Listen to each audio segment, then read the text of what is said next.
इतने भी गवाहों के बयान नहीं है, एक निक्का सा भी सबूत नहीं है कि इसमें मुकदमा तक चलाया जा सके। अगर मुकदमा चलाया जाता, 15-20 साल मुकदमा चलता, उसमें बहुत सारे गवाह बुलाए जाते, सबूत रखे जाते, उसके बाद होता, वो तो अलग बात है। कोर्ट का ये कहना है कि इतना टुच्चा केस है, इतना फर्जी केस है, इतना बेकार केस है, इतना गलत केस है। ये मैं नहीं कह रहा, ये भाषा है। आप कोर्ट का ऑर्डर पढ़िए, ये ऑर्डर जो है ये ऐतिहासिक ऑर्डर है। कोर्ट ने कहा है कि इतना फर्जी केस है, इतना फर्जी केस है, एक भी सबूत नहीं है, एक भी गवाह नहीं है कि इसमें मुकदमा भी नहीं चलाया जा सकता। ये पूरा षड्यंत्र किसने रचा, क्यों रचा? ये पूरा षड्यंत्र दो लोगों ने मिलकर रचा, नरेंद्र मोदी जी और अमित शाह जी। और आज उन दोनों को पूरे देश से माफी मांगनी चाहिए। उन दोनों ने मिलकर षड्यंत्र रचा कि आम आदमी पार्टी को खत्म किया जाए, आम आदमी पार्टी को बर्बाद किया जाए। और उस षड्यंत्र के तहत आजाद भारत का सबसे बड़ा और सबसे घिनौना षड्यंत्र रचा उन लोगों ने। वो देख रहे थे कि दिल्ली में वो हमें नहीं हरा सकते। वो देख रहे थे कि दिल्ली की जनता हमारे कामों से बहुत खुश है। वो देख रहे थे दिल्ली में कामों की राजनीति के आधार पे वो कहीं खड़े नहीं होते। तो उन्होंने एक षड्यंत्र रचा। जनता जानती है कि केजरीवाल ईमानदार, उन्होंने कहा केजरीवाल की ईमानदारी पे चोट करो। जनता जानती है कि आम आदमी पार्टी ईमानदारी, उन्होंने कहा आम आदमी पार्टी की ईमानदारी पे चोट करो। उन्होंने आम आदमी पार्टी को खत्म करने के लिए षड्यंत्र रचा और बोले केजरीवाल बेईमान है, केजरीवाल बेईमान है, केजरीवाल बेईमान है, केजरीवाल ने शराब घोटाला किया, केजरीवाल पैसे खा गया, केजरीवाल ने 100 करोड़ रुपए खा लिए। मैंने जिंदगी में केवल ईमानदारी कमाई है, मैंने जिंदगी में केवल इज्जत कमाई है, एक नया पैसा नहीं कमाया मैंने अपनी जिंदगी में। इन लोगों की तरह नहीं हूं मैं।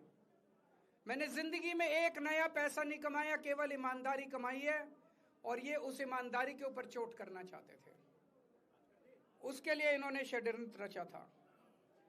आज कोर्ट के ऑर्डर के बाद ये साबित हो गया देश के सामने, केजरीवाल कट्टर ईमानदार है, मनीष सिसोदिया कट्टर ईमानदार है, संजय सिंह कट्टर ईमानदार है, दुर्गेश कट्टर ईमानदार है, आम आदमी पार्टी कट्टर ईमानदारी है। हम नहीं कह रही है, कोर्ट ने सारे देश के सामने बोला है। कई लोग ये कहते हैं जेल से आने के बाद केजरीवाल चुप क्यों हो गया, केजरीवाल गायब हो गया, केजरीवाल कहां गया। मैं कोई नेता नहीं हूं, मैं कोई पॉलिटिशियन नहीं हूं। पॉलिटिशियन को फर्क नहीं पड़ता, उनको 4 गाली दे दो, मोटी चमड़ी होती है उनकी। मैंने जिंदगी में केवल ईमानदारी कमाई है। मेरे को जब कोई बेईमान बोलता है मुझे फर्क पड़ता है। मेरे को जब जेल भेजा जाता है, मेरे परिवार के ऊपर ताने मारे जाते हैं, मेरे को फर्क पड़ता है। केजरीवाल को फर्क पड़ता है।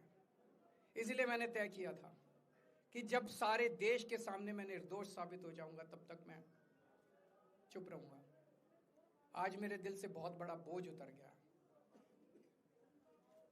मैं मोदी जी को कहना चाहता हूं, मोदी जी आपने हमारे ऊपर इतने केस कर लिए, आपने ईडी छोड़ दी, आपने सीबीआई छोड़ दी, आपने पुलिस छोड़ दी, आपने इनकम टैक्स छोड़ दिया हमारे पीछे, आपने जेल भेज दिया हमारे 5 सबसे बड़े नेताओं को।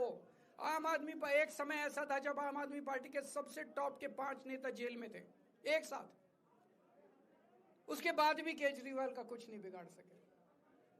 अब तो एक ही तरीका बचा है मोदी जी केजरीवाल से निपटने का, केजरीवाल का कत्ल करवाना पड़ेगा, केजरीवाल की हत्या करवानी पड़ेगी। उसके अलावा अब केजरीवाल आपसे संभलने वाला नहीं है। अब आपके बस का नहीं है केजरीवाल, आपने सब कुछ करके देख लिया, अब केजरीवाल का कत्ल ही करवाना पड़ेगा। और एक तरीका है, मैं पहले भी बोल चुका, लेकिन वो मोदी जी के बस का नहीं है। मैंने 500 स्कूल बनवाए दिल्ली में, आप 5000 स्कूल बनाओ। मैंने दिल्ली की सड़कें अच्छी करी, आप पूरे देश की सड़कें ठीक कर दो, देखो केजरीवाल को कोई पूछेगा ही नहीं। केजरीवाल ने 200 मोहल्ला क्लिनिक बनाए, आप 20,000 मोहल्ला क्लिनिक बनाओ। आप तो देश के प्रधानमंत्री हो, अरे अच्छे काम करो ना। वो नहीं होता मोदी जी से, वो मोदी जी से नहीं होता। मैं उनको कहना चाहता हूं, प्रधानमंत्री जी, केवल सत्ता की जो प्रधानमंत्री मोदी जी की और अमित शाह जी की सत्ता की हवस है, ये उसका नतीजा है जो ये षड्यंत्र रचा गया। और इस षड्यंत्र का मैं बहुत छोटा हूं, हमारे परिवार ने बहुत भुगत भोगी है। मैं जेल गया, मेरी मां बीमार रहती है बहुत ज्यादा, उसको अस्पताल में एडमिट कराना पड़ा, बहुत रोई मेरी मां, बहुत रोई। इनकी पत्नी मनीष सिसोदिया जी की पत्नी, उनको मल्टीपल स्क्लेरोसिस डिजीज है, सब लोग जानते हैं।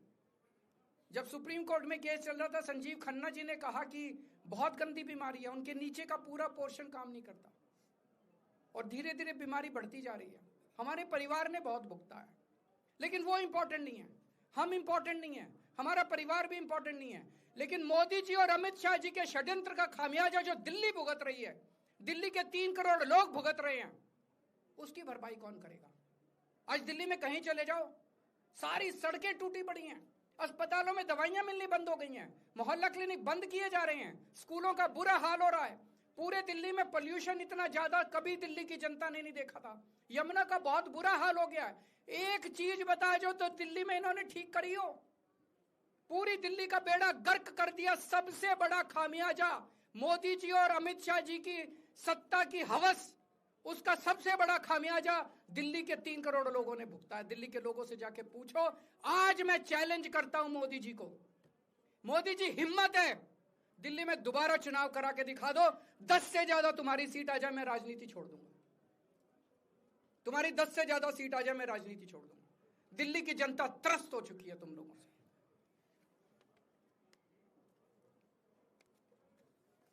मैं मोदी जी को कहना चाहता हूं, अगर आपने सत्ता हासिल करनी है, कुछ पॉजिटिव